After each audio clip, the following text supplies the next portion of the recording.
कि इस चैप्टर को मैंने जितना कल इसकी इंपॉर्टेंस बताई थी उतनी इंपॉर्टेंस बताने का मन दोबारा फिर कर रहा है कि इस चैप्टर की इंपॉर्टेंस बहुत ज़्यादा है, आपके क्लास 11 के पॉइंट ऑफ व्यू से भी, आपके कंपटीशन के पॉइंट ऑफ व्यू से भी, और किसी भी कारण से आप समझ लीजिए आपकी ज़िंदगी के हिसाब से भी इस चैप्टर की जो वैल्यू है वो बहुत ज़्यादा है, ठीक है ना। इसलिए बहुत ध्यान से एक एक कॉन्सेप्ट को समझना है। कल हमने केपलर्स के प्लेनेटरी मोशन के लॉज को पढ़ा, 3 लॉ थे केपलर्स के प्लेनेटरी मोशन के। उनमें उसने पहले लॉ में बताया था लॉ ऑफ ऑर्बिट, मतलब कि कोई भी प्लेनेट सन के चारों तरफ रिवॉल्व करता है एक एलिप्टिकल ऑर्बिट में, और उस एलिप्टिकल ऑर्बिट के एक फोकस पर कौन लाई करता है? सन लाई करता है। क्लियर। दूसरी बात उसने बताई थी लॉ ऑफ एरिया के नाम से, बोला था कि जब कोई line joining the planet to the sun से उस प्लेनेट को मिलाने वाली लाइन इक्वल टाइम में इक्वल एरिया स्वीप करती है। तीसरी बात उसने बताई थी कि अगर कोई प्लेनेट किसी सन के चारों तरफ चक्कर लगा रहा होता है तो उसके टाइम पीरियड का स्क्वायर उसकी सेमी मेजर, उसकी जो इलिप्टिकल ऑर्बिट होती है उस इलिप्टिकल ऑर्बिट के सेमी मेजर एक्सिस के क्यूब के डायरेक्टली प्रोपोर्शनल होती है। T square is directly proportional to R cube. Clear.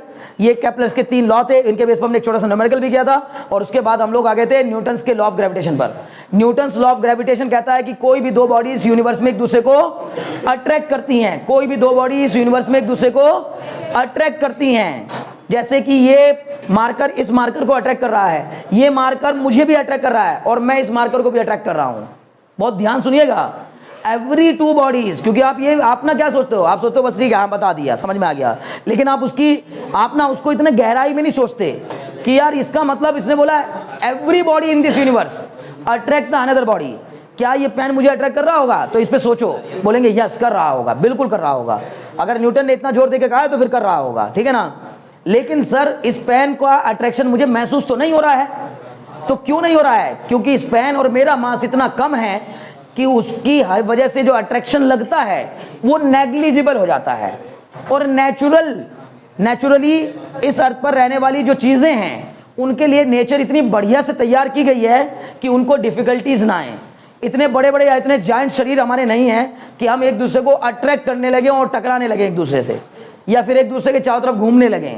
पता लगा एक कोई बड़ा सा ऑब्जेक्ट, एक कोई बहुत बड़ा सा आदमी, बड़ा जायंट आदमी, ठीक है ना, जैसे आपके दिमागों में होते हैं, ठीक है ना, कुछ सुपरमैन टाइप लोग, ठीक है ना, कि मतलब जो बहुत बड़ा सा होगा। मेरे कल्पनाओं में कोई एक ऐसा व्यक्ति जो कि बहुत बड़ा हो, ठीक है ना, तो अगर वो मेरे आसपास आया या मैं उसके आसपास से गुजरा तो फिर मैं कहीं जा नहीं पाऊंगा।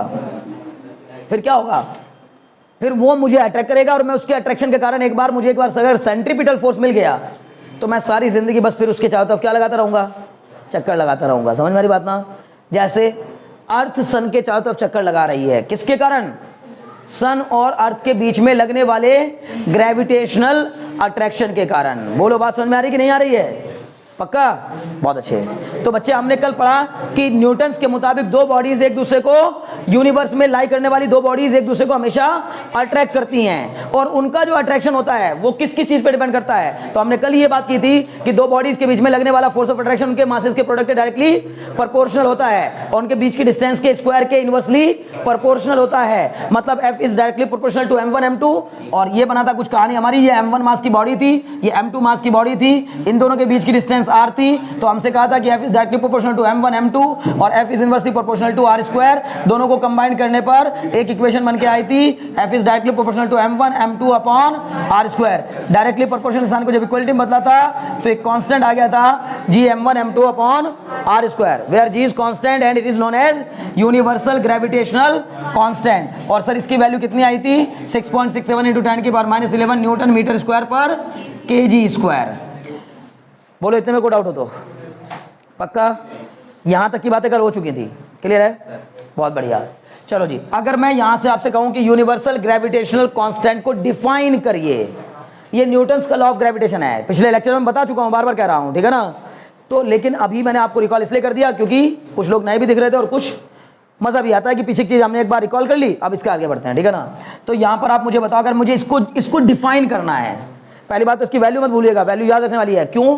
क्योंकि यूनिवर्सल है ये। यूनिवर्सल मतलब पूरे यूनिवर्स में ये वैल्यू बदलती नहीं है। पूरे यूनिवर्स में आप कहीं चले जाइए, कैपिटल जी की वैल्यू इतनी ही रहेगी, 6.67 × 10⁻11 न्यूटन मीटर स्क्वायर पर kg स्क्वायर। समझ गया की बात ना? बहुत अच्छे। मतलब पूरे यूनिवर्स में, ये चाहे आप जुपिटर पे चले जाओ, चाहे नेपच्यून पे चले जाओ, किसी जगह चले जाओ, ये नहीं बदलेगा। क्या बदलेगा? स्मॉल जी बदलेगा। स्मॉल जी क्या होता है? एक्सेलरेशन ड्यू टू ग्रेविटी, वो बदल जाता है, वो प्लेस टू प्लेस वेरी करता है, अलग अलग जगह पर अलग अलग होता है, समझ गए ना। लेकिन capital G place to place vary नहीं करता, ठीक है ना। बहुत बढ़िया। क्या कहने, इस कैपिटल जी को कैसे रिप्रेजेंट करें, कैसे डिफाइन करेंगे? तो हम कहेंगे फॉर्मूला दिया गया है F बराबर जी m1 m2 upon r square. तो बोलेंगे इफ m1 बराबर 1 किलोग्राम, m2 बराबर 1 किलोग्राम और r बराबर 1 metre square, sorry 1 metre, r बराबर 1 मीटर। तो बताओ f बराबर क्या जाएगा? g इंटू 1 अपॉन 1 का स्क्वायर, मतलब f बराबर g। मतलब यहां से हम क्या डेफिनेशन देंगे? हम कहेंगे universal gravitational constant is numerically equal to, universal gravitational constant is numerically equal to. हम आजकल ये वर्ड क्यों यूज करने लगे? बहुत ज्यादा इसलिए यूज करने लगे क्योंकि ये कोई इक्वल नहीं है दो चीजें आपस में, न्यूमेरिकली इनकी वैल्यू आपस में इक्वल हो जाती है। तो हम कहेंगे universal gravitational constant is numerically equal to the force of attraction between the two bodies of unit mass, two bodies of unit masses and when they are kept at unit distance apart. नहीं समझे? Unit mass की दो bodies, unit mass से मतलब 1 kilogram की दो bodies एक दूसरे से जब 1 मीटर की दूरी पर रखी होती हैं तो उनके बीच में लगने वाले फोर्स की वैल्यू ही, उनके बीच में लगने वाले फोर्स की वैल्यू ही यूनिवर्सल ग्रेविटेशनल कांस्टेंट की वैल्यू को बताती है। बोलो बात समझ में आ रही कि नहीं आ रही है? नहीं समझ पा रहे हो? नहीं, एकदम आसान है बच्चे। मैंने क्या कहा कि ये 1 किलोग्राम लिया मैंने, 1 किलोग्राम मतलब m1 मास जो है वो 1 किलोग्राम की बॉडी है, m2 जो है वो 1 किलोग्राम की बॉडी है। इन दो बॉडीज के बीच की दूरी कितनी ले ली मैंने? 1 मीटर। तो बताओ ये सब रखने के बाद इस फॉर्मूले में m1 की वैल्यू 1, इसकी वैल्यू 1 रख के क्या आएगा? f बराबर जी आ जाएगा। f बराबर जी आ गया, मतलब मैंने क्या जानकारी जुटा ली? तो मैं बोलूंगा मैंने जानकारी जुटा ली सर कि अगर 1 किलोग्राम की दो बॉडीज एक दूसरे से इस यूनिवर्स में कहीं भी, इस यूनिवर्स में कहीं भी, जुपिटर पे, मार्स पे, अर्थ पे, सन पे, चंद्रमा पे, कहीं भी, इस यूनिवर्स के किसी भी कोने में कहीं भी दो 1 किलोग्राम की दो बॉडीज 1 मीटर की दूरी पर अगर आपस में एक दूसरे से दूर रखी हो तो उनके बीच में लगने वाला फोर्स ऑफ अट्रैक्शन की वैल्यू ही यूनिवर्सल ग्रेविटेशनल कांस्टेंट की वैल्यू को बताती है। आगे बात समझ में? पक्का? बहुत अच्छे। यानी अगर 1 किलोग्राम का एक बॉल और 1 किलोग्राम की एक बॉल को हम यहीं अपने कमरे में लाके 1 मीटर की दूरी पर रख दें तो उनके बीच में जितना फोर्स ऑफ अट्रैक्शन लग रहा होगा उसकी वैल्यू कितनी होगी? यूनिवर्सल ग्रेविटेशनल कांस्टेंट के इक्वल होगी। सर ये कितना होगा? इतना छोटा है कि आप उसको महसूस नहीं कर सकते। कारण समझिए क्यों? क्योंकि जो 10 की पावर -11 है जब ये नीचे जाएगा तो 10 की पावर +11 बन जाएगा, और 10 की पावर 11 का मतलब 1 के आगे 11 जीरो, और 1 के आगे 11 जीरो लगाकर जब इसको डिवाइड करोगे तो आंसर आएगा 0.000000000 बोलना पड़ेगा आपको काफी कुछ, और फिर उसके बाद आएगा 667। इतना कम फोर्स, अब इतने कम फोर्स को कौन महसूस कर पाता है? बोलो बात समझ आ रही कि नहीं? अभी को डाउट है? इसलिए ये फोर्स अक्सर ऑब्जर्व किया जाता है सेलेस्टियल बॉडीज के लिए, जो सेलेस्टियल बॉडीज होती है। सेलेस्टियल बॉडीज मतलब जो बड़ी बॉडीज होती हैं, ठीक है ना। बड़ी बॉडीज मतलब जैसे अर्थ, हेवनली बॉडीज, वेरी गुड, उनको हम लोग हेवनली बॉडीज भी कहते हैं, ठीक है ना। लेकिन हेवनली बॉडीज ना कह करके सेलेस्टियल बॉडीज कहना बेहतर होगा, ठीक है ना। हेवनली बॉडीज मतलब स्वर्ग में रहने वाली बॉडीज। अब ये सब स्वर्ग में थोड़ी रहते हैं, स्वर्ग भी पता नहीं कहाँ है स्वर्ग तो, ठीक है ना। तो अभी तो ये बात समझ में ही नहीं आती है। हाँ ये सच है कि ये यूनिवर्स में कहीं रहती हैं। तो यूनिवर्स में लाई करने वाली बड़ी बॉडीज, जाइंट बॉडीज, बड़े बड़ी बॉडीज जिनके मासेस इतने हों कि उनके बीच में लगने वाला फोर्स कंसिडर किया जा सकता हो, उन बॉडीज के लिए हम लोग इसको ऑब्जर्व कर पाते हैं। अदरवाइज नॉर्मल लाइफ में हम ग्रेविटेशनल फोर्स ऑफ अट्रैक्शन को महसूस नहीं कर पाते नॉर्मल लाइफ में। समझ गए ना? अभी को डाउट है? पक्का? बहुत अच्छे। जहां तक आपने यहां तक कल लिखा था उसके आगे ये लिखे जल्दी से। जहां तक लिखे, मैंने कहा था ना अभी ये यहीं तक लिखवाया मैंने, यहीं से चर्चा शुरू होगी। मैंने बोला था कल यहीं से चर्चा शुरू होगी। तो ये इसके आगे लिखिए, इफ m1 बराबर 1 किलोग्राम, m2 बराबर 1 किलोग्राम, r बराबर 1 मीटर, तो फिर f बराबर कितना आ जाएगा? g आ जाएगा। और f बराबर g होना मतलब समझ आ रहा है क्या? है ना? लिखो जल्दी। हो गया यहां तक? बहुत अच्छे। लिखो, the universal gravitational constant is numerically equal to,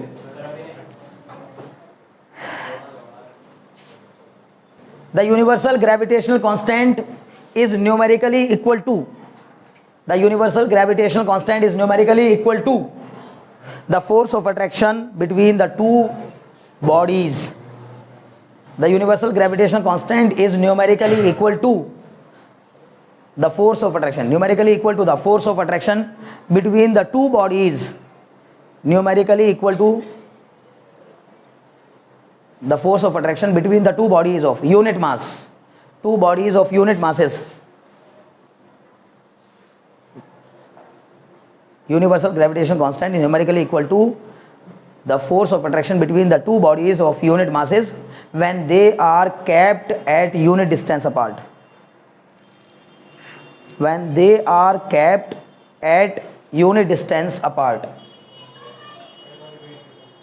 the force, देखो, the universal gravitation constant is numerically equal to the force of attraction between the two bodies of masses, two bodies of unit masses, two bodies of unit masses when they are kept at unit distance apart, when they are kept at unit distance apart.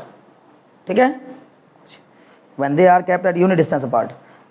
Dimensional formula बताएगा कोई मुझे capital G का? Unit तो आप जान ही गए हो, unit क्या होती है? Unit of capital G, unit of capital G newton metre square पर केजी स्क्वायर. अब मुझे डायमेंशनल फॉर्मूला बताओ जल्दी से. डायमेंशनल फॉर्मूला ये बहुत बार पूछा जाता है, आप तो जान ही रहे हैं.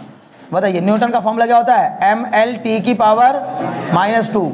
फोर्स का dimension formula M L T की पावर -2. मीटर लेंथ का dimension formula L square upon में किलोग्राम का एम स्क्वायर. इसको ऊपर ले जाऊंगा तो क्या बन जाएगा?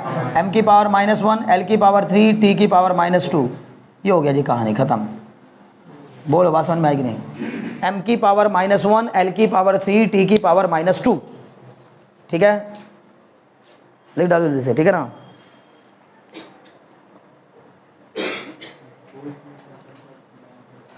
अभी बताओ कोई डाउट हो तो. समझ में आ रहा है? ये बच्चे समझ में आ रहा है? ठीक है. अगर मासेस को डबल कर दिया जाए, अगर किन्हीं दो बॉडीज के मासेस को डबल कर दिया जाए तो उनके बीच में लगने वाले फोर्स ऑफ अट्रैक्शन पर क्या इंपैक्ट पड़ेगा? बढ़ जाएगा. मतलब कितना? डबल हो जाएगा. क्या हो जाएगा? दिमाग पे जोर क्यों नहीं डालते हो यार? इतनी जल्दीबाजी क्यों करते हो?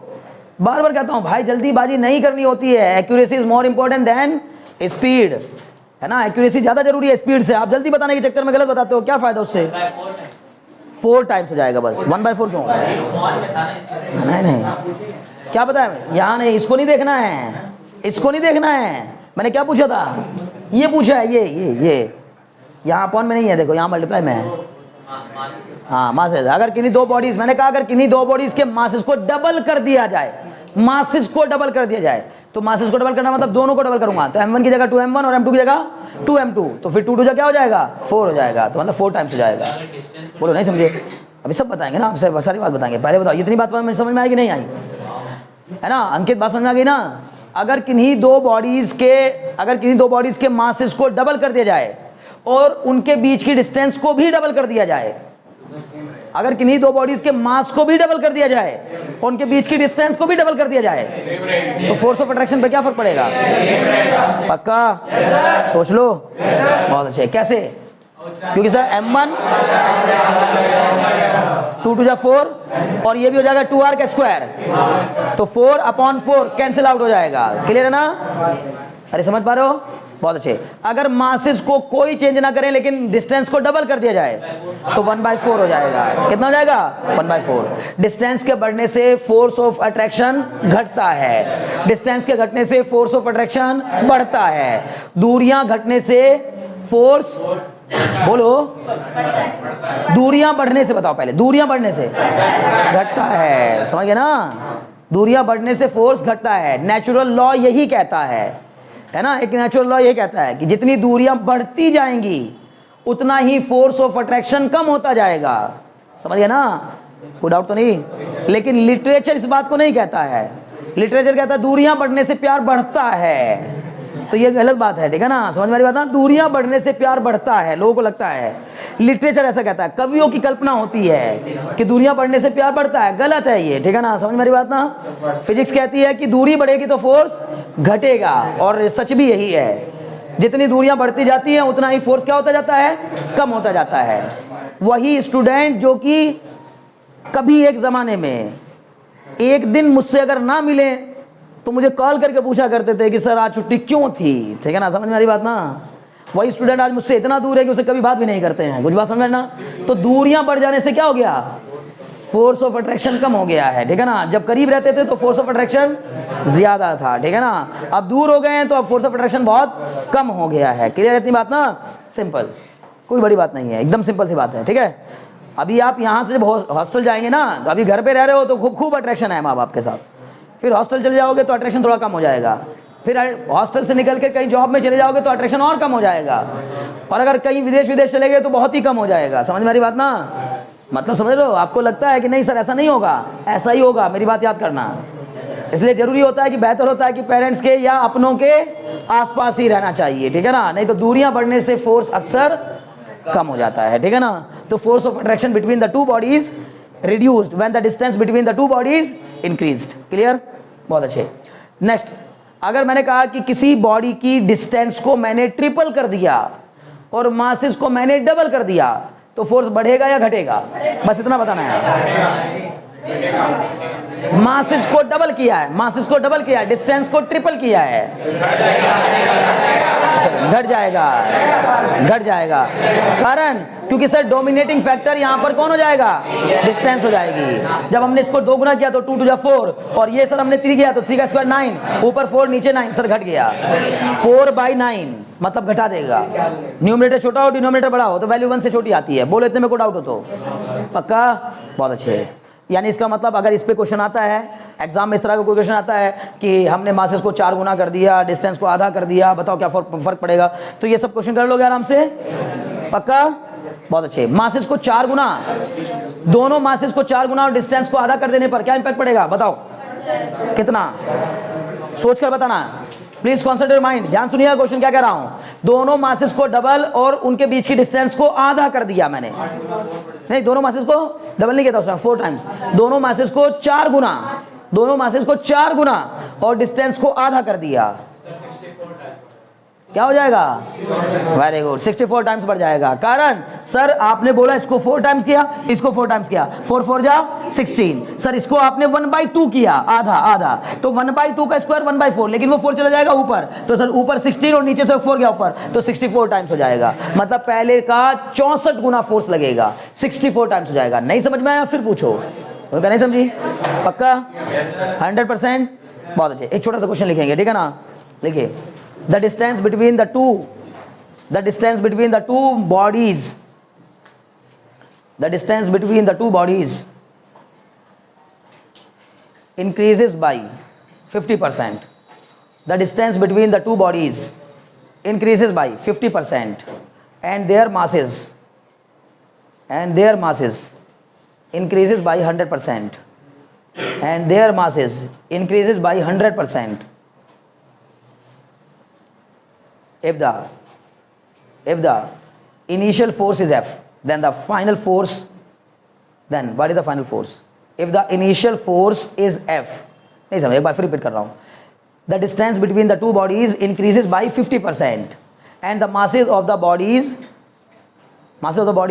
increases by 100%. If the original force is F, या initial force is F, then what is the new force between the bodies? What is the new force between the bodies? करिए, नहीं डबल नहीं हो जाएगा यार, कैसी बातें करते हो, चलो ध्यान लगाओ। नहीं यार देखो, अभी तुम बड़े मजे में दे रहे थे आंसर, जहां मैंने क्वेश्चन को थोड़ा सा ट्विस्ट किया, इसमें बस क्या कर दिया, ट्विस्ट करके थोड़ा परसेंटेज का इस्तेमाल कर लिया, आप दुखी हो गए, ठीक है ना।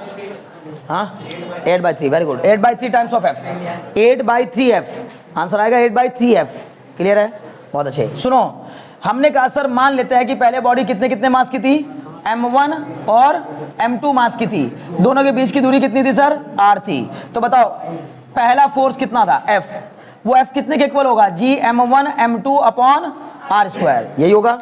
अब उसने हमसे क्या कहा सर, नया m1 डैश कितना हो गया, बताओ m1 डैश, तो सर m1 डैश हो गया m1 प्लस m1 का 100%, 100% मतलब 100/100, तो इसका मतलब 100/100 कटाया तो कितना आ गया, 2m1। वैसे तो आपको पता होना चाहिए, जब कोई चीज़ 100% बढ़ जाती है तो डबल हो जाती है, जब कोई चीज़ 100% बढ़ जाए, 100% बढ़ जाए तो डबल हो जाती है।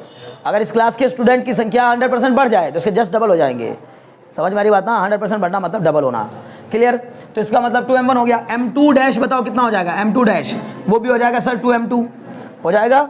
अब आर डैश बताओ कितना हो जाएगा, आर डैश, तो हम कहेंगे सर आर प्लस आर का 50%, आर का 50%, आर का 50% मतलब कितना 50/2 है ना, क्या हो जाएगा आर प्लस आर बाई 2 मतलब कितना हो जाएगा 3r/2 आर डैश। बोलो कोई बात हो तो, पक्का आर डैश भी मिल गया।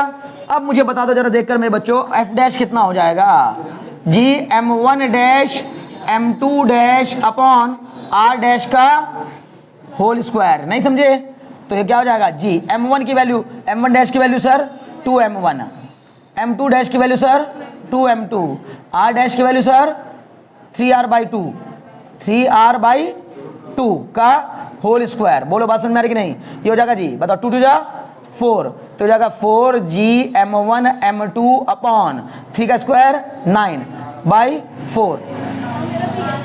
क्या कर रहे हो तुम लोग भाई, गलत कर दिए हो है ना, जो लोग 9/8 बता रहे हैं वो गलत कर रहे हैं। हाँ 9/8 बता रहे हैं गलत कर रहे हैं, ठीक है ना। अब देखिएगा 9/4 आर स्क्वायर। अब देखिए इतना टर्म क्या हो गया, ये इतना बताओ, ये हो गया सर एफ के इक्वल, एफ के इक्वल, तो ये 4 चला जाएगा कहाँ ऊपर, 16/9 एफ आएगा आंसर। समझ में आई बात ना, 8/3 नहीं आएगा। बहुत बड़ी मूर्खता कर रहे हो आप लोग। बोलो बात समझ में आई कि नहीं, क्योंकि आपने नीचे वाला का आर का स्क्वायर नहीं किया, बस आपने 3/2 देखा और बस उसको क्या कर दिया, मल्टीप्लाई कर दिया ऊपर, ठीक है ना, नहीं करना था ऐसा। बढ़े आगे, समझ में आया। ऐसा क्वेश्चन आप कर ले जाओगे अगर पेपर में आया तो, यानी अगर वो पहले कितना होता 90 न्यूटन होता तो अभी कितना हो जाता, अगर पहले उनके बीच में 90 न्यूटन लग रहा होता तो 160 न्यूटन हो जाता, उनके बीच में लगने वाला फोर्स कितना हो जाता 160 न्यूटन। क्लियर है ना, बहुत अच्छे, जल्दी नोट डाउन करो तेरे साथ। चलिए नेक्स्ट डालिए, acceleration due to gravity, acceleration due to gravity, acceleration due to gravity, ठीक है। इसमें लिखो पहले, the force of attraction, the force of attraction acceleration due to gravity, heading है हमारा एक्सीलरेशन ड्यू टू ग्रेविटी, मतलब किसकी बात होनी शुरू हो गई, स्मॉल जी की, एक्सीलरेशन ड्यू टू ग्रेविटी। तो क्या लिखेंगे, the force of attraction, the force of attraction exerted by the earth, the force of attraction exerted by the earth on a body, the force of attraction exerted by the earth on the body, the force of attraction exerted by the earth on the body is called gravitational pull of, is called gravitational pull or gravity. The force of attraction exerted by the earth on the body is called gravitational pull और gravity, gravitational pull को ही gravity कहते हैं, gravity. बोलो बात समझ में कि नहीं, बहुत अच्छे। The force of attraction exerted by the earth on the body is called gravitational pull और ग्रेविटी। हो गया यहाँ तक, बहुत अच्छे। And the acceleration produced, and the acceleration produced, and the acceleration produced in the motion of the body, and the acceleration produced in the motion of the body under the effect of gravity, and the acceleration produced in the motion of the body under the effect of gravity is called acceleration due to gravity, and the acceleration produced in the motion of the body,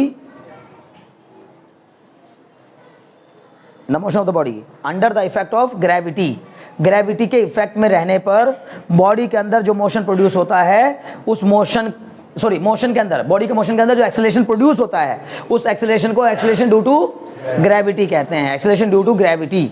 it is denoted by small G, it is denoted by small G, it is denoted by small G. Clear, लिखिए।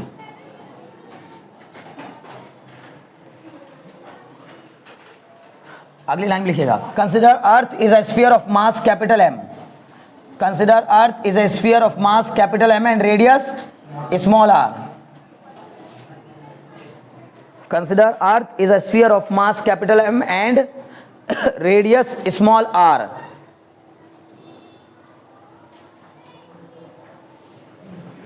है ना। Consider earth is a sphere of radius of mass capital M and radius capital R, clear, and an object of mass small M, and an object of mass small m is lying on the surface of the earth, and an object of mass small m is lying on the surface of mass small m.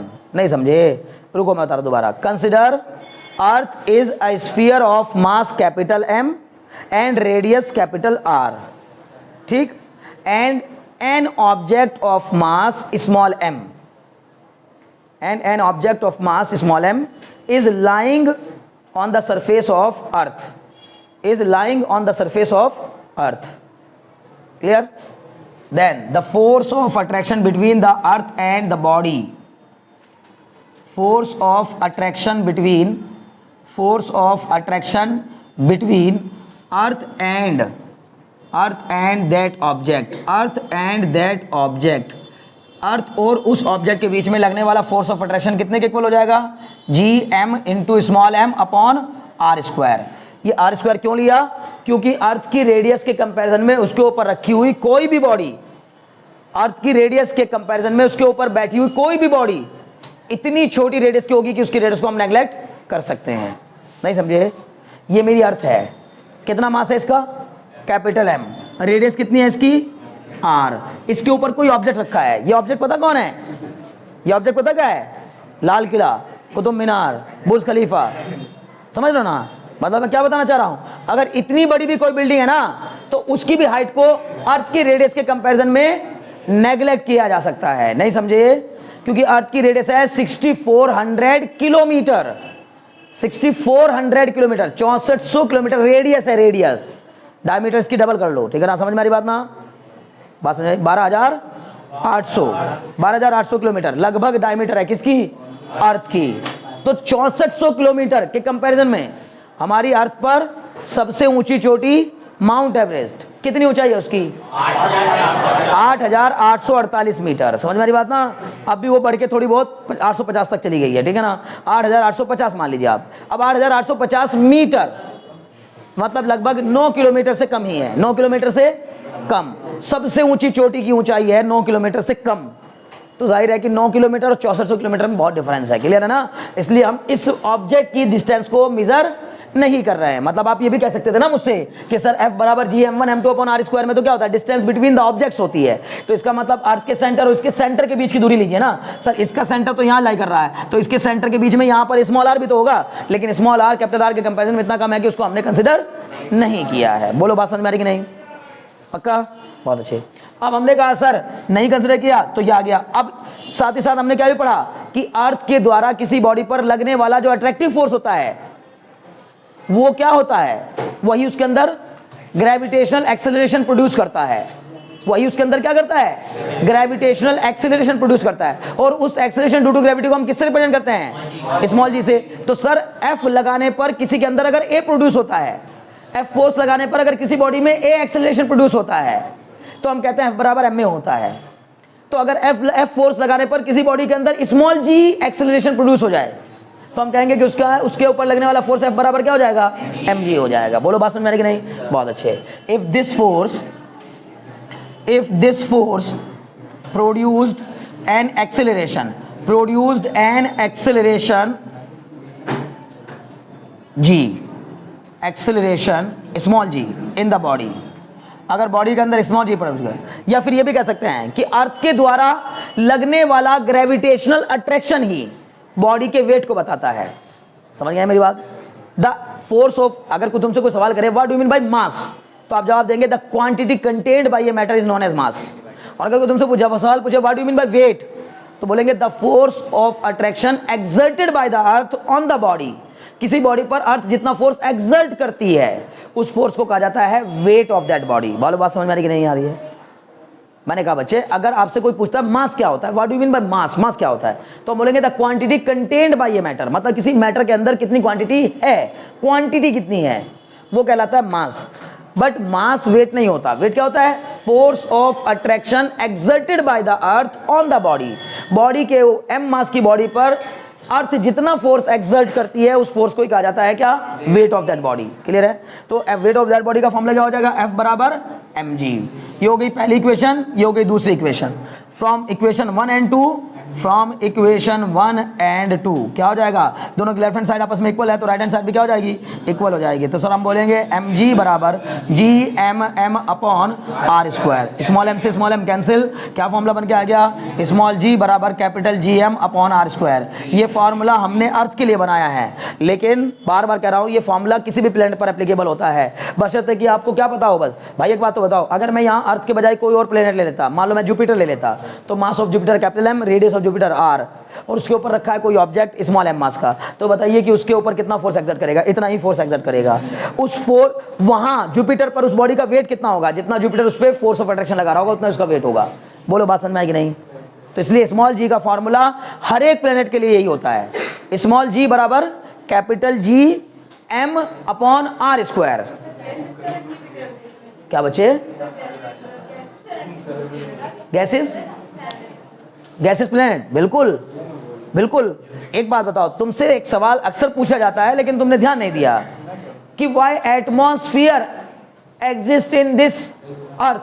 अर्थ के ऊपर atmosphere exist कर क्यों रहा हो, तो gases हैं, उनको तो अब तक एस्केप कर जाना चाहिए था, लेकिन क्यों नहीं करती हैं, gravitational pull of earth. Clear? क्या गैसेस में मास नहीं होता? अगर मैं आपसे पूछूं 1 मोल ऑफ नाइट्रोजन गैस का मास बताओ तो जवाब नहीं देते तुम 28 ग्राम। मैं पूछूं 1 मोल ऑक्सीजन गैस का मास बताओ, तुम जवाब नहीं देते हो 32 ग्राम। 32 ग्राम। तो जो गैसियस प्लेनेट हैं जिन पे सिर्फ गैस ही गैस पाई जाती है, बहुत भारी है वो। कोई ऐसा प्लेनेट है जिसका मास ना होता हो, भले वो गैसियस प्लेनेट है, समझ गए ना? हमने कहा सर उस पर ना वहाँ तो सॉलिड चीज़ें पाई नहीं जाती हैं, गैसियस चीज़ें पाई जाती हैं, गैसेस फॉर्म में पाया जाता है, ठीक है ना? तो भी भाई गैस भी तो भारी होती है, अच्छी इतनी भारी है कि आपस में ही अट्रैक्शन, उनका अट्रैक्शन फोर्स इतना ज़्यादा लगा हुआ है। क्लियर है ना? ओके, तो ऐसा कुछ नहीं है कि गैसेस अट्रैक्ट नहीं कर सकती। जब उसने बोला है, और तो और मैं बार बार कह रहा हूँ, इस कमरे के अंदर मौजूद हवा का हर एक पार्टिकल मुझे अट्रैक्ट कर रहा है। न्यूटन के मुताबिक इस कमरे के अंदर मौजूद हवा का हर एक पार्टिकल, जिसको मैं देख भी नहीं पा रहा हूँ नेकेड आई से, वो भी मुझे क्या कर रहा है, अट्रैक्ट कर रहा है। बहुत बड़ा लॉ था ये न्यूटन का, बहुत क्रांतिकारी लॉ था, समझ ना? मतलब लोगों को बता देता दुनिया के अंदर लाई करने वाली हर चीज दूसरी चीज को अट्रैक्ट कर रही है। इवन अमेरिका में बैठा हुआ एक व्यक्ति भी मुझे अट्रैक्ट कर रहा है, समझ गया ना? क्लियर है? इससे मतलब नहीं कि सर वो मुझे दिख नहीं रहा, नहीं दिख रहा क्या मतलब है? जब हम यहाँ का फोर्स महसूस नहीं कर पा रहे हैं तो उसका क्या महसूस कर पाएंगे, क्योंकि दूरियां बढ़ने से तो फोर्स कम हो जाता है, कम हो जाता है। तो अमेरिका बैठे हुए व्यक्ति का फोर्स तो बहुत कम होगा, तो मुझे कैसे महसूस होगा? नहीं होगा, लेकिन है, न्यूटन के मुताबिक फोर्स तो है। बोलो क्लियर हुआ कि नहीं? अभी को डाउट है? ओके, बहुत बढ़िया। चलो जी बताओ, स्मॉल g बराबर capital G m upon r square. बार बार कह रहा हूं, आपको क्या याद रखना है अंकित, क्या याद रखना है? किसी भी प्लेनेट का ग्रेविटेशनल एक्सीलरेशन, किसी भी प्लेनेट का ग्रेविटेशनल एक्सीलरेशन उस प्लेनेट के मास और उस प्लेनेट की रेडियस पर डिपेंड करता है। अगर आप कहने लगे कैपिटल G पे डिपेंड करता, नहीं करता, वो तो सबके लिए सेम होता है। बोलो बात समझ में आ रही कि नहीं? इसका मतलब मास पर डिपेंड करता है और रेडियस पर डिपेंड करता है। जो चीज जितना ज्यादा मास की होगी, जिसका जितना ज्यादा मास होगा उसकी उतनी ज्यादा ग्रेविटी होगी। नहीं समझे? जिसकी रेडियस जितनी छोटी होगी उसकी ग्रेविटी उतनी ज्यादा होगी। जिसकी रेडियस जितनी छोटी होगी, समझ गए ना? रेडियस जितनी छोटी होगी ग्रेविटी उतनी ज्यादा होगी। अगर ये अर्थ सिकुड़ जाए, हमारी ये प्यारी सी अर्थ अगर अचानक किसी दिन सिकुड़ जाए तो इसकी ग्रेविटी बढ़ जाएगी। नहीं समझे? क्लियर है? क्या बोला मैंने? सिकुड़ना मतलब मास उतना ही रहेगा, सिकुड़ जाना मतलब मास उतना ही रहेगा, और सिकुड़ गई तो आर कम हो जाएगा, रेडियस कम हो जाएगी तो ग्रेविटी बढ़ जाएगी। बोलो बात समझ में आ रही कि नहीं?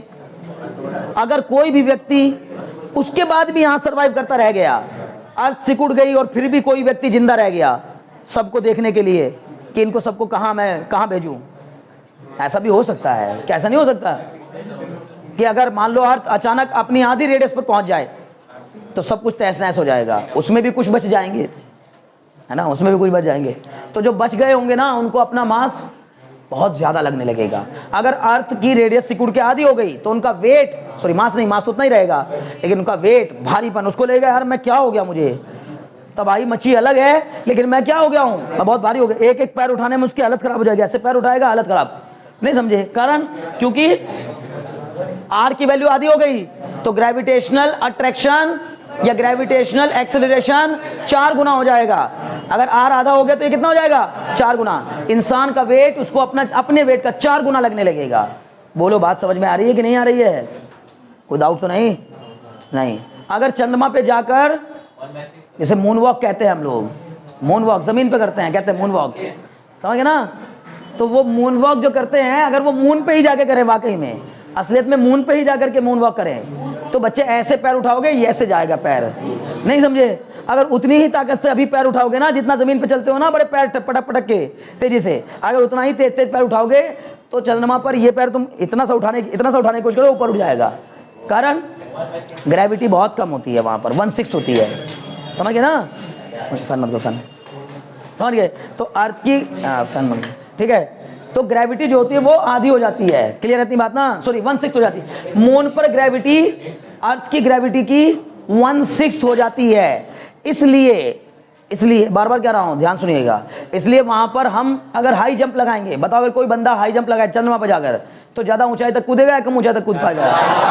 ज्यादा। ग्रेविटेशनल पुल जो है वो थोड़ा वहां पर कम रहता है, समझ गए ना? उतनी ही ताकत से, जितनी ताकत से जमीन पे कूदता है, अगर उतनी ही ताकत से चंद्रमा पे कूदेगा तो उसका हाई जंप ऊंचा होगा, समझ गए ना? और ऊंचाई जाएगी। क्लियर है? बहुत बढ़िया। तो स्मॉल जी बराबर capital G capital M upon R square. बार बार कह रहा हूं, मास बढ़ेगा तो ग्रेविटेशनल एक्सेलरेशन भी बढ़ेगा, मास घटेगा तो ग्रेविटेशनल एक्सेलरेशन भी घटेगा, रेडियस बढ़ेगी तो ग्रेविटेशनल एक्सेलरेशन घटेगा, रेडियस बढ़ेगी तो घटेगा, और रेडियस घटेगी तो बढ़ेगा, समझ गए ना? अभी कोई डाउट है? नहीं। अब मेरे बच्चों यहां पर ध्यान लगाओ, हमने जब कैपिटल जी कैपिटल एम और इन सब की वैल्यूज रखी, मतलब स्मॉल जी बराबर कैपिटल जी की वैल्यू तो हम जानते हैं, मास को हमने क्या कर लिया, volume into density upon R square. Volume क्या, मास इक्वल टू होता है वॉल्यूम इनटू डेंसिटी, और मैंने अर्थ को क्या कंसीडर किया है, earth is a sphere of mass capital M, sphere, तो स्फीयर का volume 4/3 pi R cube into rho upon में कितना, बोलो ना, आर स्क्वायर। इस आर स्क्वायर से ये कट गया, तो बताओ स्मॉल जी का एक फॉर्मूला और बन के आ गया। बार बार कह रहा हूं, एक स्मॉल जी का फॉर्मूला ये होता है और एक स्मॉल जी का फॉर्मूला ये होता है, G equal to 4/3 pi G R rho. ध्यान रखिएगा, भूलिएगा नहीं इसको। Small G equal to 4/3 pi G R rho. Clear है क्या बच्चे? ठीक है। कैपिटल जी क्या है, universal gravitational constant, capital R क्या है, रेडियस ऑफ अर्थ, रो क्या है, डेंसिटी ऑफ द अर्थ। अब अगर मान लो मुझे क्या क्या पता हो ध्यान सुनना, अगर मुझे पाई की वैल्यू पता हो, हाँ जी सर पता होती है, नहीं पता है क्या, 3.14, कैपिटल जी की वैल्यू अगर पता होती तो कितना अच्छा होता, पता है कितनी होती है, 6.67 इंटू 10 की पावर -11। कैपिटल आर पता होता तो कितना अच्छा होता, सर वो भी पता है, लगभग 6, वैसे तो होता 6370, एग्जैक्ट होता 6370 किलोमीटर, 6370 किलोमीटर रेडियस है अर्थ की, लेकिन हम उसको अप्रोक्स में लेते हैं कितनी, 6400 किलोमीटर, समझ गए ना? तो इसका मतलब 6400 किलोमीटर, और डेंसिटी को रख दिया कितना। अब ये समस्या है आपके सामने, ठीक है। डेंसिटी ऑफ अर्थ मैं आपको बता देता हूं कितनी होती है, ये होती है सर 5.5 ग्राम पर सेंटीमीटर क्यूब। 5.5 देखिएगा, रोज होती है अर्थ की। अब ये है 5.5 ग्राम पर सेंटीमीटर क्यूब। पहले तो मुझे इसको बताओ किलोग्राम पर मीटर क्यूब में बदलकर, किलोग्राम पर मीटर क्यूब में कितनी हो जाएगी। अच्छा, ये अर्थ की डेंसिटी कैसे पता चली, क्या हर जगह अर्थ की डेंसिटी इतनी है, नहीं सर, जितना हम अंदर की ओर जाते हैं ना अर्थ, उतनी ही ज्यादा इसमें मटेरियल अंदर और मेटेलिक मटेरियल पाए जाने लगते हैं, भारी मटेरियल पाए जाने लगते हैं। मतलब अर्थ की डेंसिटी हर जगह एक जैसी नहीं है, लेकिन फिर भी हमने इसको जो लिया है ये कौन सी है, समझो ये एवरेज है। Very good, average. मतलब हमने इस पूरी अर्थ पर जो जो चीजें पाई जाती हैं उनका एवरेज निकाला, उनकी एवरेज डेंसिटी कितनी होती है, 5.5 ग्राम पर सेंटीमीटर क्यूब होती है। बोलो बात समझ में आ रही कि नहीं आ रही है, पक्का, बहुत अच्छे। तो ये तो मैंने आपको बता दिया, और आपको मैंने कैपिटल आर भी बता दिया, 6380 ले सकते हैं आप चाहें तो, है ना, 6380 किलोमीटर, ठीक है ना, 6370 होती है सही मानों में, ये भी ले सकते हैं। छोड़ो, उसने दी है एक्चुअली क्वेश्चन में, ना भी दी होती तो भी आप परेशान में तो ना हुई है, ठीक है ना। कुल मिला जुलाकर हम कहेंगे सर ये स्मॉल जी बराबर 4/3 इंटू 3.14 इंटू कैपिटल जी की वैल्यू 6.67 इंटू 10 की पावर -11 इंटू आर की वैल्यू सर 6380 इंटू में कितना 1000, किलोमीटर है तो उसको मीटर में बदल दिया, इंटू रो मतलब कितना 5500, कितना आएगा 5500। अरे ग्राम पर सेंटीमीटर क्यूब को किलोग्राम पर मीटर क्यूब में बदलेंगे तो कितना आएगा 5500। नहीं समझ पा रहे हो, बोलो कैसे आएगा। अरे वाटर की डेंसिटी कितनी होती है 1 ग्राम पर सेंटीमीटर क्यूब, तो उसको जब हम किलोग्राम पर मीटर क्यूब में बदलते कितनी आती है? 1000 किलोग्राम पर मीटर क्यूब। 1 ग्राम पर सेंटीमीटर क्यूब कितने के इक्वल होता है? 1000 किलोग्राम पर मीटर क्यूब के इक्वल होता है। नहीं समझे? तो फिर 5.5 ग्राम पर सेंटीमीटर क्यूब कितने के इक्वल हो जाएगा? 5500। समझ रहे हो ना? तो इसका मतलब ये आ जाएगा यहाँ पर 5500। इस सब को सॉल्व करूंगा, मैं इतना दिमाग नहीं लगाऊंगा जितना आप लगाने की कोशिश कर रहे हैं, है ना। बस क्या करूंगा, 9.79 मीटर पर सेकेंड स्क्वायर इसको रख दूंगा, ठीक है ना, सॉल्व करके। तो इसकी वैल्यू कितनी आई?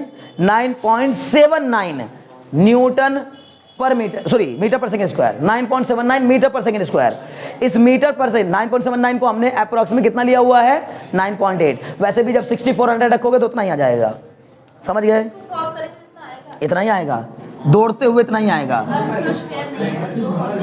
कितना आएगा? 9.8 मीटर पर सेकेंड स्क्वायर। चलिए ध्यान लगाइए, बड़े काम की बात। अब एक बहुत बढ़िया सवाल उठाया मेरे सामने आया है, मैं बार बार आपसे कह रहा हूं। मैंने आपको ये भी बता दिया जी 9.8 आया कैसे, कहां से आया। आप आज तक तो याद ही करते आए थे ना कि जी की वैल्यू कितनी होती है?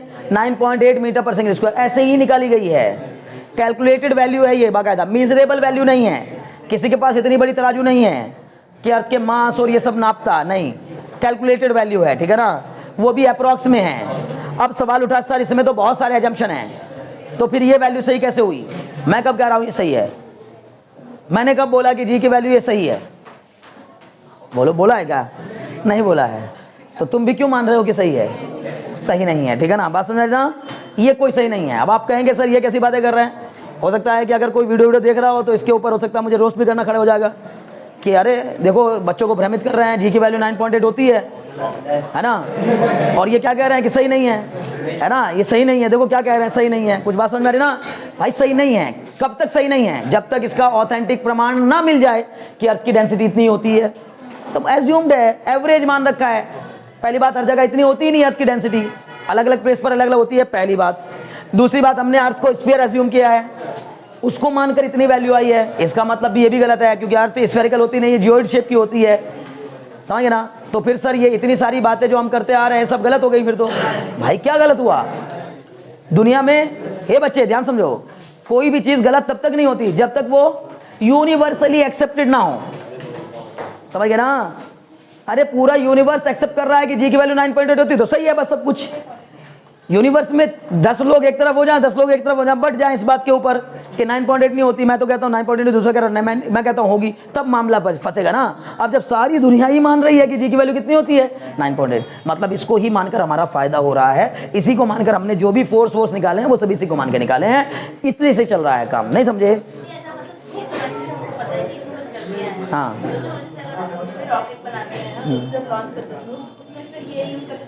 बच्चे बात नहीं समझे आप। जब मैं सारी चीजों को इसी को कंसीडर करते हुए ले रहा हूं, जैसे मैं उसका वेट मेजर कर रहा हूं, मैंने कहा मुझे इतने वेट की बॉडी को, जैसे मैंने कहा 500 न्यूटन की बॉडी को उठाने के लिए मुझे 500 न्यूटन लगाना पड़ेगा। अब मैंने 500 न्यूटन कैसे निकाला? जी को 9.8 मानते हुए। अब मैं फोर्स जो लगा रहा हूं वो मैं जी को 9.8 लेते हुए लगा रहा हूं। समझ गए ना? तो बैलेंस हो गया, मतलब चीजें गड़बड़ नहीं हो रही हैं। बार बार यही कह रहा हूं। मैंने क्या कहा? अगर पूरा यूनिवर्स एक्सेप्ट कर रहा हो कोई समस्या नहीं है, और यूनिवर्स एक्सेप्ट नहीं कर रहा है, प्रॉब्लम्स हैं, तब दिक्कतें हैं ना। हाँ, ये बस ये बात है। अगर मैं फिर कह रहा हूं, आज के बाद से सुनो ना बच्चे, भाई एक बात तो बताओ, आप एक काम करो, सभी लोग, हम सब लोग मिलकर के एज्यूम कर लें कि जी की वैल्यू 2 मीटर पर सेकेंड स्क्वायर होती है, तो हमारी सारी कैलकुलेशंस, जितनी भी कैलकुलेशंस हैं वो 2 के हिसाब से हो जाएंगी। और 2 के हिसाब से हो जाएंगी तो हम ये कहने लगेंगे कि बॉडी 1 सेकंड में, अगर उसकी 0 से गिराई किसी बॉडी को, तो अभी हम कहते हैं 1 सेकंड बाद उसकी वेलोसिटी कितनी हो जाती है? 9.8 मीटर पर सेकंड हो जाती है बढ़कर। जब मैं किसी बॉडी को फ्रीली फॉल करता हूं तो कितने से कर रहा हूं? 0 से। तो 0 से कितनी हो जाती है 1 सेकंड बाद? 9.8। अगर 2 मीटर पर सेकंड स्क्वायर एज्यूम कर ले तो हर व्यक्ति बोलेगा कि हर सेकंड बाद कितनी हो जाएगी? 2 मीटर पर सेकंड। नहीं समझे? तो फिर वो जो मैं क्या दिमाग लगाने लगूंगा? मोशन उसी हिसाब से लेने लगूंगा। हालांकि एग्जैक्ट के साथ चलना चाहिए, मतलब इससे ज्यादा बेहतर, इससे ज्यादा परफेक्ट वैल्यू कोई और नहीं है। कुल मिला जुलाकर बात इतनी सी है कि अर्थ की ग्रेविटेशनल एक्सेलरेशन की सबसे परफेक्ट वैल्यू यही है। समझ गए ना? हाँ, इसमें और ज्यादा एम्बिग्यूटी आ जाएगी और प्रॉब्लम्स आ जाएगी, क्योंकि स्फीयर के जियोइड शेप स्फीयर के सबसे नजदीक है।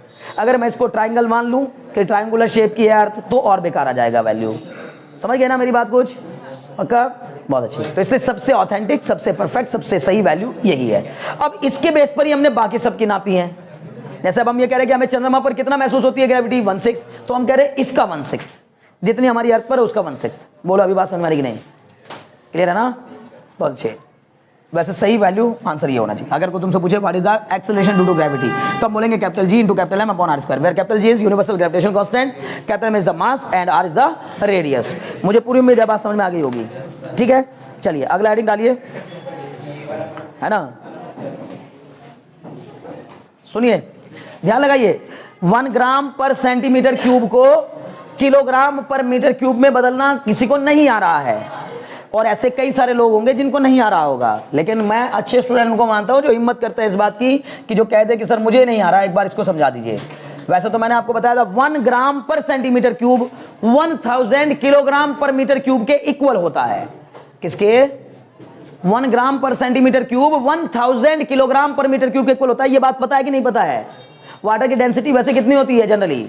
1 ग्राम पर सेंटीमीटर क्यूब, ये सीजीएस में होती है, और एसआई में कितनी होती है? 1000 किलोग्राम पर मीटर क्यूब। इसका मतलब दोनों इक्वल होंगी तभी तो। अरे भाई वाटर की डेंसिटी तो इक्वल ही होगी ना, बस यूनिट बदल जाने से क्या बदल जाता है? मैग्नीट्यूड बदल जाता है। नहीं समझे? अरे जो चीज मीटर में 1 होती है वही सेंटीमीटर में 100 होती है। समझ गए ना? जो रुपए में 1 होती है वही पैसे में 100 होती है। समझ रहे ना?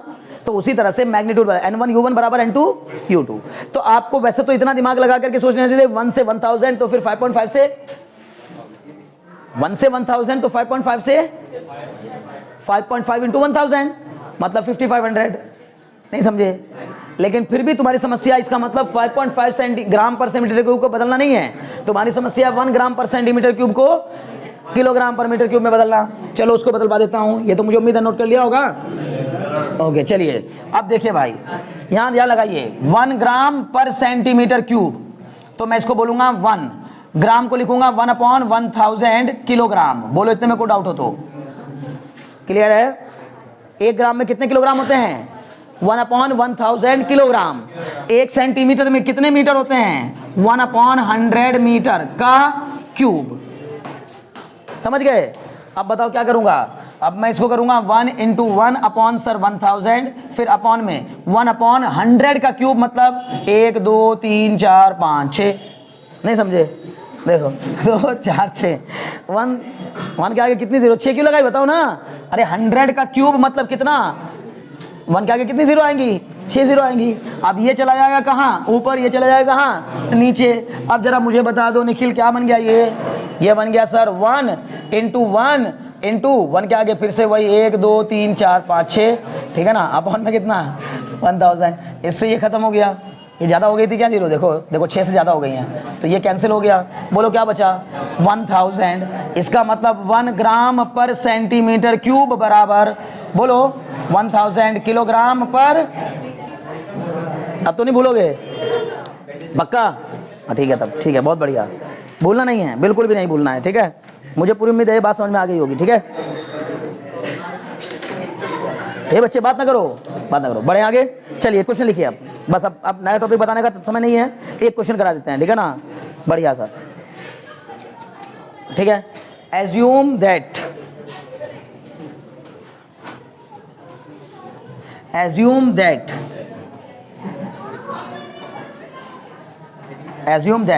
ए प्लेनेट हैज, हाँ एक क्वेश्चन है, नेक्स्ट है ना? नेक्स्ट क्वेश्चन है, assume that a planet has the mass, has 5 times the mass of Earth, has mass 5 times the mass of Earth. A planet, assume that a planet has mass 5 times the mass of Earth. मान लीजिए कि एक planet है जो कि अर्थ के मास का 5 गुना मास रखता है। क्लियर है? And the radius is half of the radius of earth. Radius is half of the radius of earth. ठीक है, एक प्लेनेट है जिसका मास अर्थ के मास का 5 गुना है और रेडियस अर्थ की रेडियस की आधी है। क्लियर ना? What will be the gravity of that planet? What will the acceleration due to gravity of that planet? What will be the acceleration due to gravity of that planet? है ना? What will be the acceleration due to gravity of that planet. ठीक है, करिए, उम्मीद है कर पाएंगे। देखिए क्या कहा इसने, एक ऐसा प्लेनेट एज्यूम कर लीजिए जिसका मास क्या है बच्चे, देखो ना, MP कितना है 5 टाइम्स ऑफ ME, नहीं समझे, मतलब उस प्लेनेट का मास अर्थ के मास का 5 गुना है, और रेडियस अर्थ की रेडियस की आधी है, RE/2, समझ गए ना। तो बताओ बच्चे GP बराबर कितना हो जाएगा, पहले तो आप मुझे GE बताओ, GE gravitational acceleration of earth क्या हो जाएगा, GME/RE का स्क्वायर। तो बताओ GP कितना हो जाएगा सर, GP हो जाएगा GMP/RP का स्क्वायर, नहीं समझे। अरे भाई बात समझ में आ रही है कि नहीं आ रही है, क्लियर हो रहा है, बहुत अच्छे। अब बताओ मुझे क्या निकालना है, MP की वैल्यू रख दो उठा करके, हो जाएगा GP बराबर G, MP की वैल्यू बताओ कितनी है 5 टाइम्स ऑफ ME, RP की वैल्यू बताओ जल्दी से क्या है RE/2 का होल स्क्वायर, क्लियर है ना। ये 1/2 ये सब मिला जुला कर क्या हो जाएगा, यहाँ ले जाता हूँ, ये हो जाएगा सर GP बराबर GME/RE का स्क्वायर, हो जाएगा GME/RE का स्क्वायर, ये 1/4 ऊपर चल जाएगा, कितना हो जाएगा 20। तो और ये कितना है, बोलेंगे सर GP बराबर 20 टाइम्स ऑफ GE, अर्थ के ग्रेविटेशनल एक्सेलरेशन का 20 गुना हो जाएगा, नहीं समझे।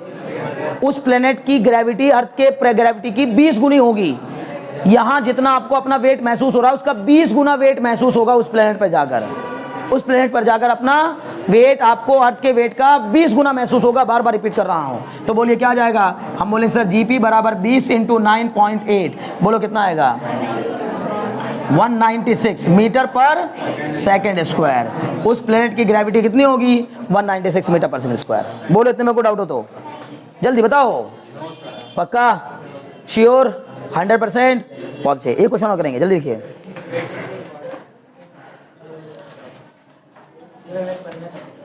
नेक्स्ट क्वेश्चन लिखिए, the time period of a satellite of earth is 7 hours, है ना।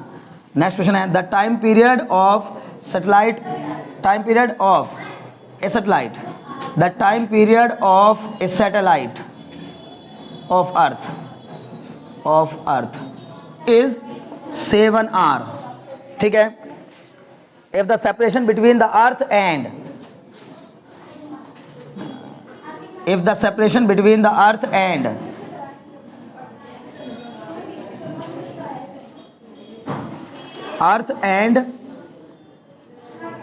that satellite increase to 2 times, earth and that satellite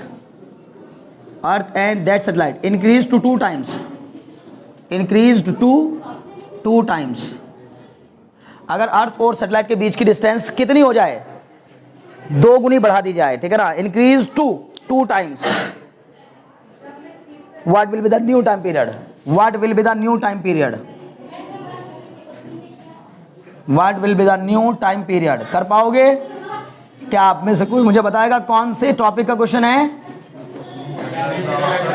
Kepler's law of planetary motion का क्वेश्चन है। अब देखो प्लेनेटरी मोशन है लेकिन सैटेलाइट पर भी एप्लीकेबल होता है, मतलब हर उस चीज पर एप्लीकेबल होता है जो चीज किसी दूसरी चीज के चारों तरफ रिवॉल्व कर रही होती है, समझ गए ना। सैटेलाइट किसके चारों तरफ रिवॉल्व करते हैं, अर्थ के। तो इसने कहा कि सर जब अर्थ और उसके बीच का सेपरेशन कितना था r, अरे भाई क्या फॉर्मूला लगाओगे सर, फॉर्मूला लगा देंगे T1 का स्क्वायर अपॉन T2 का स्क्वायर बराबर R1 का क्यूब अपॉन R2 का क्यूब। बोलो को डाउट हो तो समझ गए, बताओ क्या करेंगे, ये हो जाएगा सर T1 का स्क्वायर अपॉन T2 का स्क्वायर बराबर R1 की वैल्यू कितनी है, R1 की वैल्यू तो R1 ही रहेगी, लेकिन दूसरे वाले सैटेलाइट को हमने उसकी डिस्टेंस को क्या कर दिया 2r कर दिया, तो ये जाके 2r1 का स्क्वायर। T1 की वैल्यू बताइए कितनी थी, सॉरी क्यूब है भाई यहाँ, क्यूब और 2r1 का क्यूब। T1 की वैल्यू बताइए कितनी है 7 आवर, 7 घंटे, तो 7 का क्या हो जाएगा स्क्वायर अपॉन में T2 का स्क्वायर इक्वल टू R1 का क्यूब अपॉन 8r1 का क्यूब, नहीं समझे, इससे क्या हो जाएगा कैंसिल। बताओ यहां से क्या आ जाएगा T2 का स्क्वायर बराबर 8 × 49। बोलो आया कि नहीं आया, प्रांजल नहीं आया क्या, आ गया। तो बताइए T2 कितना हो जाएगा, T2 is equal to under root 8 into 49, बोलो कितना आएगा? ये आएगा सर 14√2। नहीं समझे? बताओ कैसे? 49 का स्क्वायर रूट 7, 8 का स्क्वायर रूट 2√2, तो 7 2 जा 14, 14√2, बस हो गया खत्म। यही मेरा आंसर है। T2 बराबर कितना आ जाएगा भाई? T2 इसका स्क्वायर रूट हो जाएगा ना, तो यही कर देता हूँ। देखो T2 बराबर कितना हो जाएगा? √8 इंटू 49, मतलब आंसर आएगा आपका दौड़ते हुए 49 का स्क्वायर रूट 7, 8 का स्क्वायर रूट 2√2, मतलब आंसर आ जाएगा 14√2 आवर्स। बोलो बात समझ में आएगी नहीं? पहले अगर उसको 7 घंटे लग रहे थे तो अब उसको 14√2 टाइम्स लगे, 14√2 आवर्स लगेंगे, ठीक है ना। चलिए आज के लिए मुझे लगता है इतना काफ़ी है। कल हम लोग इंतहाई इंपॉर्टेंट 2 टॉपिक पढ़ेंगे, इफेक्ट ऑफ हाइट और effect of depth on the acceleration due to gravity. समझ गए ना? ओके, आज के लिए इतना काफ़ी है, मिलते हैं नेक्स्ट क्लास में फिर से, ठीक है ना।